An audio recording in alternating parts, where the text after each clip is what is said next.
Good morning and Shabbat Shalom and welcome once again. It is our privilege this morning, as every Shabbos morning, to learn the weekly Torah portion with our dear friend Rabbi Hillel Silverman. This morning is an auspicious moment. It is Parshat Ki Tisa, which was Rabbi Silverman's bar mitzvah portion 84 years ago. And we are here together with members of his family to celebrate his bar mitzvah on this 84th anniversary of his simcha. Good morning, Rabbi. How are you? Good morning. Shabbat Shalom. So tell us about the parsha, and then we'll celebrate the bar mitzvah together, as is our tradition. It's a very wonderful parsha today. Ki Tisa. Moses descends Mount Sinai with the 10 Commandments. He sees the people dancing around the calf, and he loses his cool, and down go the 10 Commandments.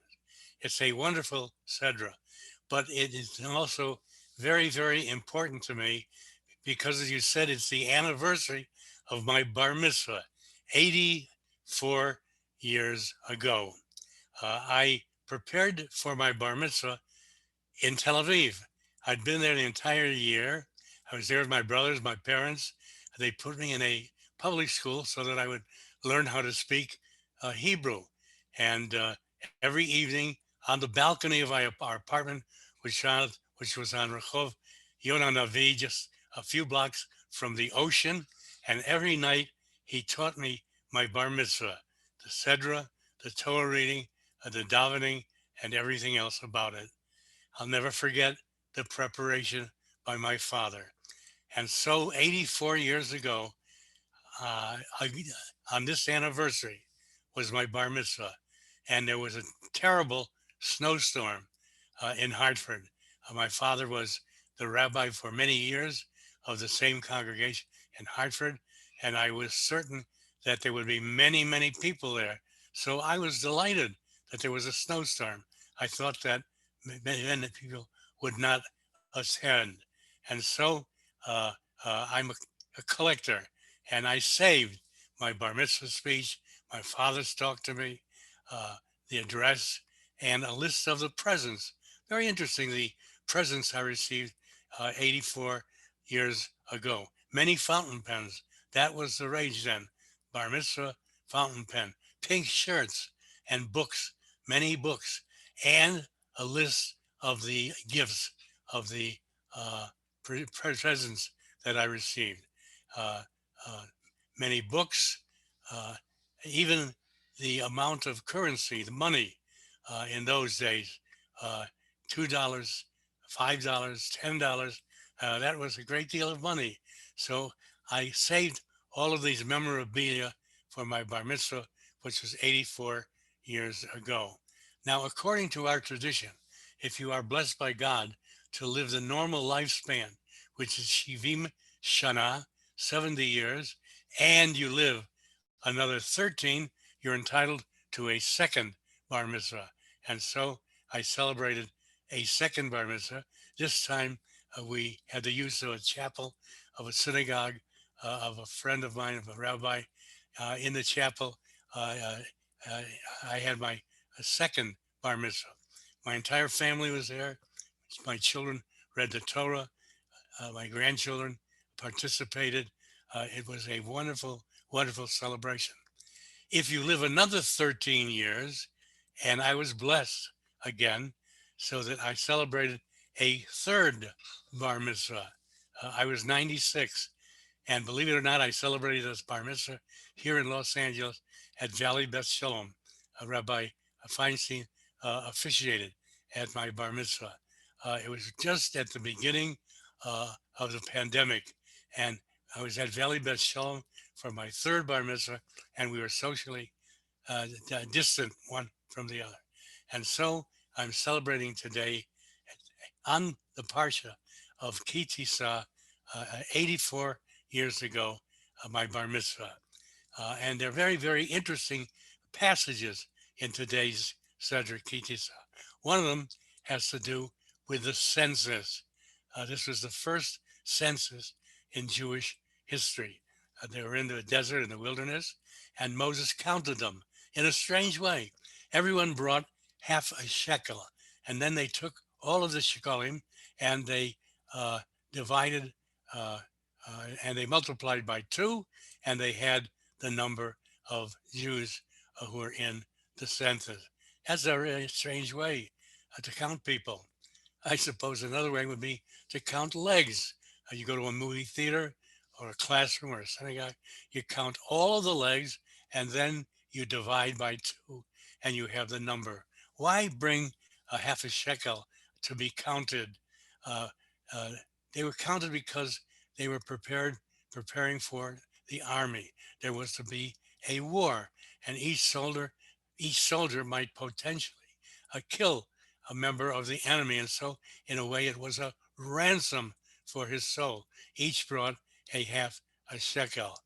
Uh, uh, Today, of course, we give a different interpretation. People are too sacred to be counted. We don't count people. You can count money, you can count homes, you can count stores, you can count sheep or cattle, but you don't count people. And we serve later in the Bible in Second Kings, King David would like to count the people, and his general Joab warns him, "Don't count. You shouldn't count." But he did, and there was a plague, and uh, and because of the counting, the children of Israel were afflicted, and so our custom today is not to count. If we count the people, we say nicht eins, nicht drei, nicht vier, counting for opinion, but not the people by number. Uh, you don't count people who count bringing the shekel. You only count people who are willing to give, who are willing to contribute, who are willing to give a shekel. You count those that count. Another interesting aspect of this morning's Sedra is the first architect uh, of the new temple to be erected, the Mishkan and then the temple. His name was Bezalel, and Bezalel was to design the temple and the furnishings. And the Bible says tomorrow morning that he had the Spirit of God, Ruach Elohim, Chokhmah, Binah, and Deah. He had wisdom, he had understanding, and he had knowledge. I'm sure you've heard of Chabad, and Chet, Bet, Dalid are the first letters of these three words: wisdom and knowledge and understanding. And uh, the story is told of a group of workers who were in England um, building a building. Someone approached the first group and said, "What are you doing?" "We're employed. We're laborers. We're building." He approached a second group of workers and they said, "We are laying bricks one on top of the other because we are building a church." He went to the third group of buildings and they said, "We are building an edifice in honor of God." Ruach Elohim, the Spirit of God. And this morning we read of the episode of the golden calf, Egel Masecha. Uh, Moses went to the mountains to retrieve the Ten Commandments, and he is told the people were told that he would return in 40 days. But the time passed, 40 days are over, and the Bible says this morning, Moshe, he was late, he tarried. And of course, the rabbis in the Talmud say it comes from the word shesh. He was 6 hours over the time. They didn't plan for trip time, not just the 40 days on the mountain. And so Aaron is approached by the people of Israel, and they say, "Moses will never return. Make us a God. Make us a God who will take his place." And so Aaron threw gold in the fire, the yatzah, and out came the golden calf. Moses looks down from the mountain and he sees the children of Israel dancing around the golden calf in drunken stupor, and he loses his cool and he throws and he breaks the 10 commandments. Our rabbis say he really didn't break them. They were very heavy. He was carrying the 10 commandments on his shoulder, and they fell. He,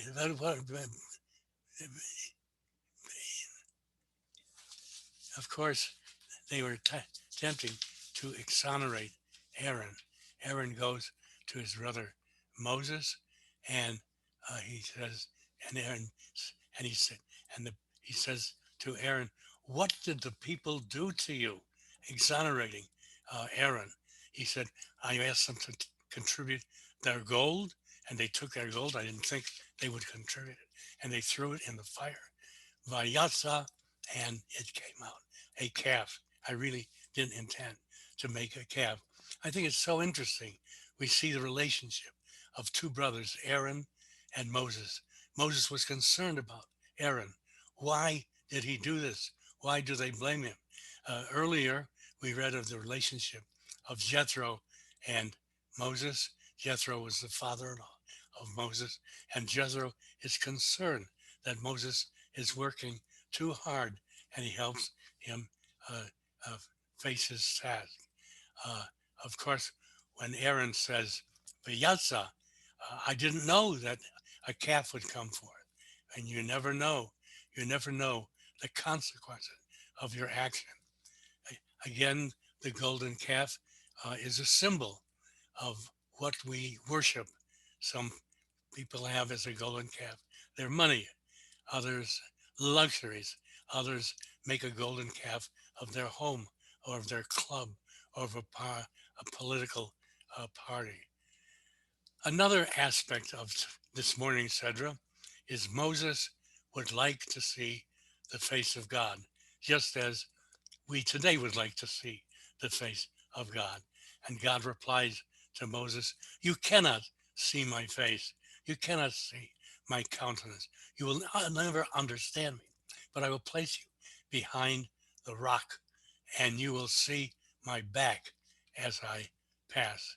Uh, Meaning we will never fully understand the miracles of day to day life.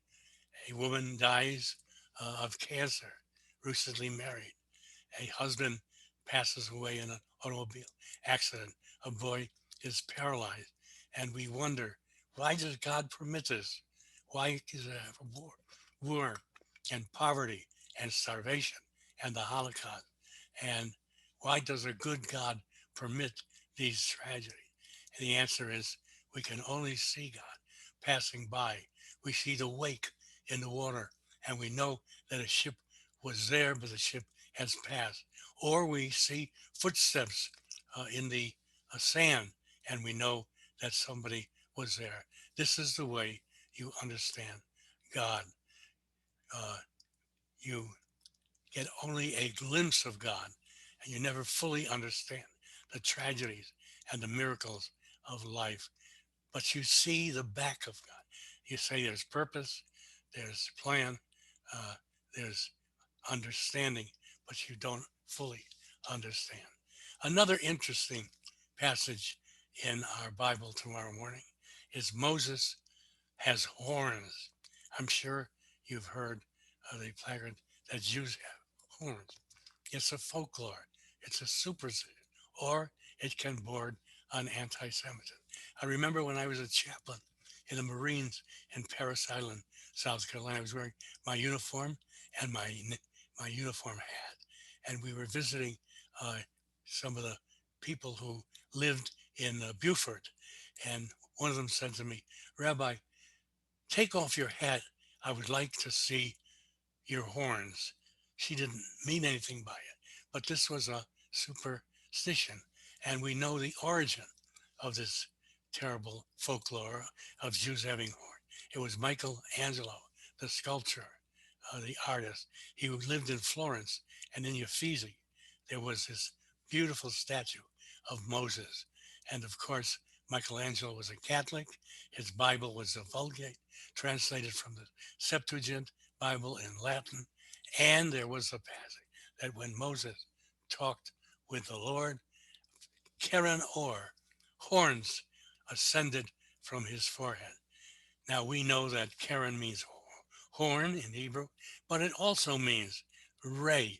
And here it means ray of light ascended from Moses' horn. There were beams of light which ascended. And Moses had the aura of a special character, of an inner intellect, of a spark of divine.